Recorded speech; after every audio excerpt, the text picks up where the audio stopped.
Hi, Tim Crosby here.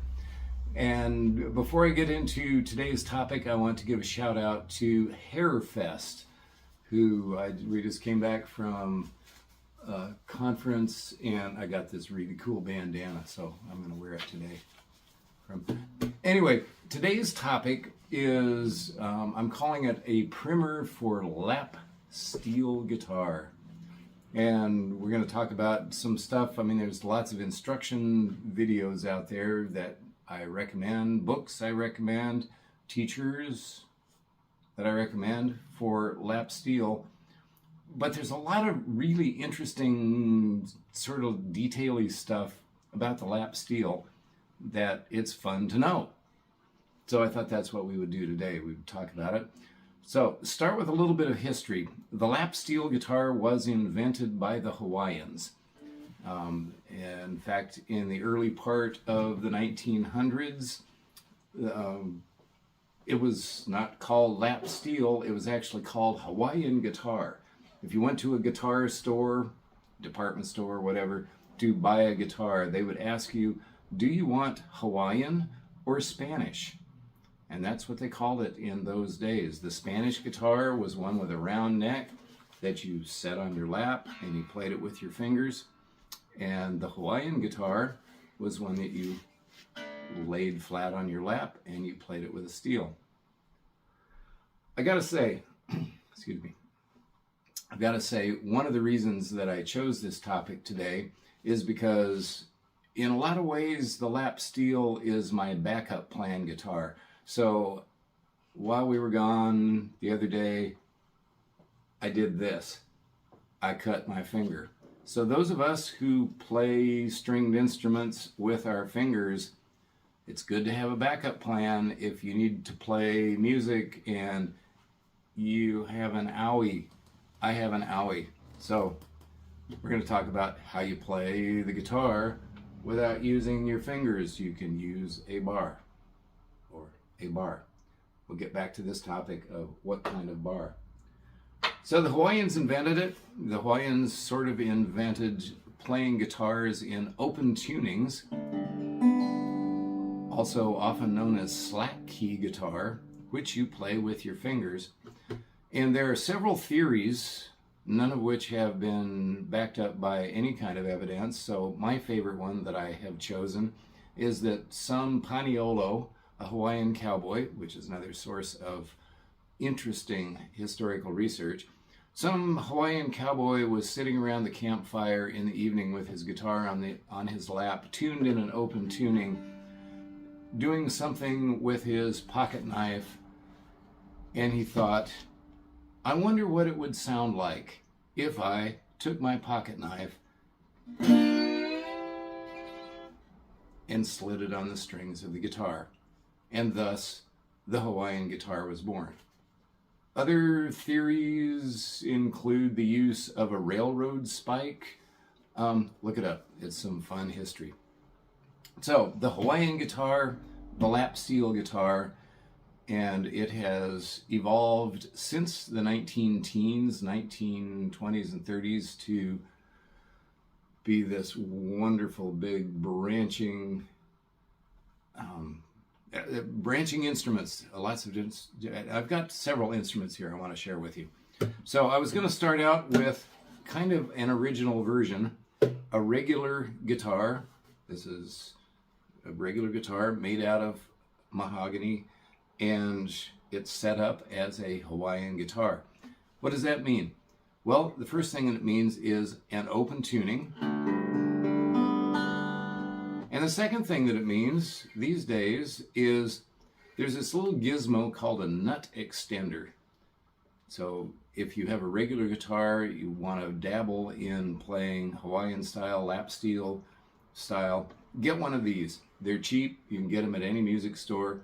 You loosen up your strings, you slide it in under on the nut, and it raises the strings off of the fretboard. So now you really can't play it with your fingers. But why they do that is if you use a steel bar and you do that sort of thing, it doesn't rattle on the frets. Okay, so here's one little tip. get a nut extender, you tune your guitar to an open tuning. I'm going to hold up a whiteboard here so you can take a screenshot or write down notes. Here are my 4 go-to open tunings for the various versions of Hawaiian guitar, lap steel guitar, and we'll talk about them one by one as we go. But here they are. So one of them is called open G, or some people call it low G. And from the thick string to the thin string, so low to high, D, G, D, D, B, D. Keep that in mind, we'll come back to it. Related to it is the open D tuning, which in relationship of the strings terms, it's just kind of shifted over one string. And this is D, A, D, F, A, D, sometimes called Dad Fad. There's a little branch off of that trail of Dad Gad, which is a whole other thing. I don't usually play Hawaiian style in Dad Gad, but anyway, open D, Dad Fad. The bluegrass tuning for dobro, all of those really cool things that Jerry Douglas and Rob Ickes and our previous generation of Brother Oswald and Uncle Buck White, all of those guys played in a GBD tuning. So it's GBD, GBD. And then we're going to get to the lap steel, the electric lap steel, which was invented in the 1930s. It was actually the first electric guitar ever invented. My favorite tuning, of which there are a gazillion tunings for lap steel. For a 6-string lap steel, it's called C6. We'll get there in a minute. Okay, so quickly, let's take a look at, I've got this guitar tuned in low G, so D, G, G, wait a minute, yeah, D, G, D, G, B, D. So it's not that far off from standard guitar tuning. You drop your 6th string down to a drop D, low D, you drop your A string down to a G, and then you leave these 3, D, G, B, the same as a regular guitar, and then you drop your 1st string down to a D. This is mostly used in blues kind of things, because it's got that, your root note is on the 5th string, your 5th note is on a 6th string, and you can get a lot of that cool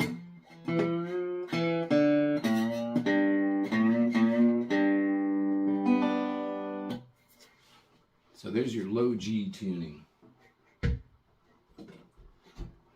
Open D tuning is the one, so that's a regular guitar with a nut extender set up. This other guitar, this is a really interesting guitar. It's called a Weisenborn because it was designed by a guy named Weisenborn when Hawaiian music was really, really popular and before the resonator and before electric amplification was invented for a guitar. So it's a Weisenborn, it's used in a lot of things, but originally it was intended as a Hawaiian guitar. One of the interesting things about it is the hollow body of it extends all the way up the neck. So you have this huge resonating chamber for this guitar. And one of the things about it is because of the fact of the way that it's built, it's actually kind of fragile. And so when you get one, usually you will get a little warning notice that says, don't try to tune this up to GBD, GBD, because that puts too much tension on it and your guitar will collapse. So the standard tuning that a Weisenborn comes with is the open D tuning, Dad Fad. And it's a really nice tuning. I happen to have on my guitar, because of my singing range and the songs that I play this with, I got some extra light strings on it. I did some of the arithmetic to make sure the tension was okay, and I tuned it to an open E. So it's just like an open D, up one step, up 2 frets. So if we were in open D, it would be D, A, D, F sharp, A, D. In this case, it's E, B, E, G sharp, B, E.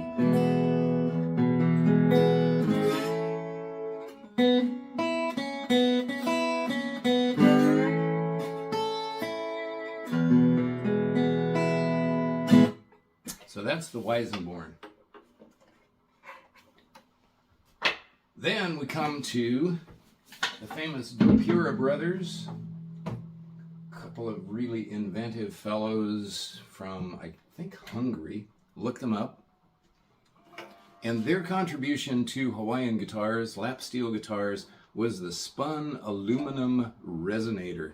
So this is not just a guitar with a hubcap screwed onto the front of it, but rather, inside this guitar is a spun cone.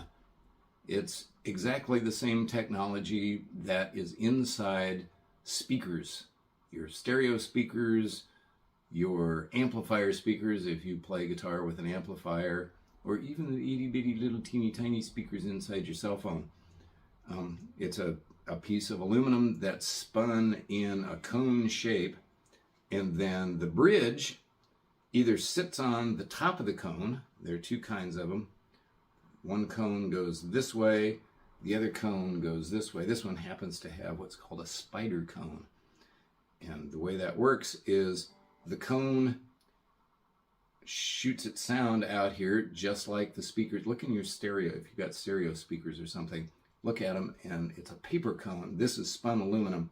And then there's a shaped piece of metal called a spider that sits on the outside rim of that. The bridge sits in the center of it, and it transfers the vibration of the strings through the bridge to that spider to the cone, which then amplifies this, and they're remarkably loud, which is the whole point of it. And this was the guitar that the bluegrassers came up with. As, oh, I like that sound. Early country music used it. So the Dopura brothers, they came up with the name Dobro, Dopura brothers. Yeah, you get it. Or the National Steel Guitar Company. That was also their company. And so this is probably the most commonly known acoustic lap steel guitar, often called just a dobro. But if you want to be really cool, you call it a resophonic guitar. And because it's got a resonator. Now this one is tuned in the GBD tuning. GBD.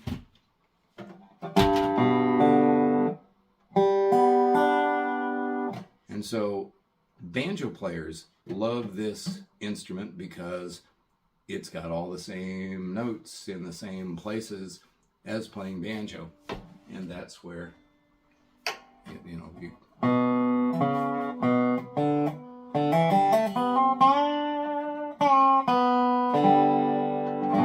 and you get that really kind of an edgy sound from that guitar.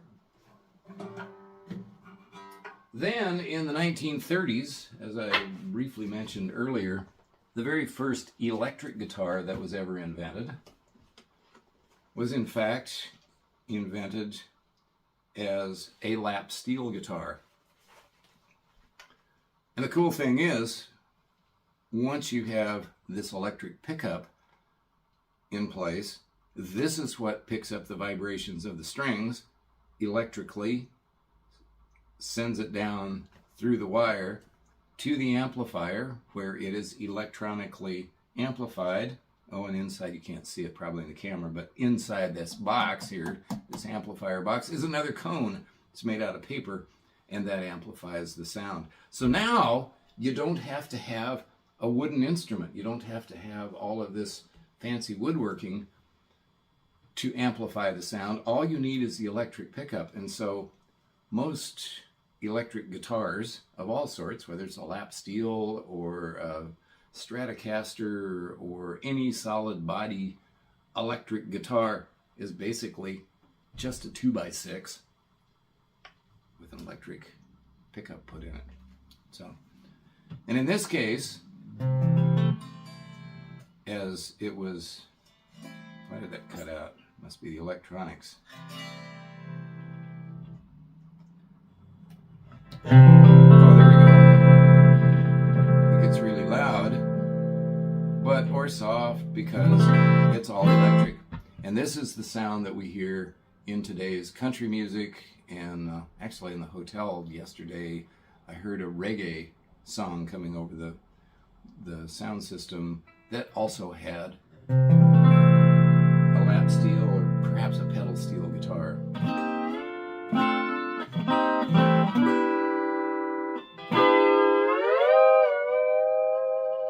You heard that in the Looney Tunes. So, electric lap steel. And my favorite tuning for electric lap steel, of which there are even more varieties of tunings, is the C6 tuning. So take a screenshot of that if you want to get started on the electric lap steel. C6 is one of the standard tunings. It's a C, E, G, so you have a C chord there. Then here's your 6, an A note, and then another C and an E. So there's your C6 tuning. Gives that lovely either Hawaiian sound or Looney Tunes sound. Go back and listen to Looney Tunes cartoons on your YouTube. You will hear this instrument everywhere in it because it's a great sound effect instrument. Okay, a couple more things. So I've talked about the tunings, I've talked about the different instruments, and you have seen me with two different bars. One of them is this pointy-nosed bar that probably most of the bluegrassers, most of the dobro players use, because you have this really nice sharp point in order to pick out individual notes. And it's really comfortable in your hand. This particular one is made by the Shub company. It is a GS. It's got a really nice comfortable wooden handle melded onto the steel bar. That's what steel guitar. The original, most common one was, other than a railroad spike or a pocket knife, it's called a bullet bar. It's just a piece of steel machined down into a little round nose on one end, a flat end on the other end, and it's got a lot of really good uses. The way you hold them is you put the bar, whichever shape it is, kind of in between these two fingers and your thumb, and so there you have tunings, guitars, and the bars. I'm so glad. So there you have it, a Hawaiian guitar, lap steel guitar primer. There's, of course, lots more topics that branch out from all of these places to talk about. And if you want to know more of the details, get in touch with me. And you'll find ways to get in touch with me. Or look around and find other people to get in touch with about the Hawaiian guitar, the lap steel guitar. And I'm so glad you were here.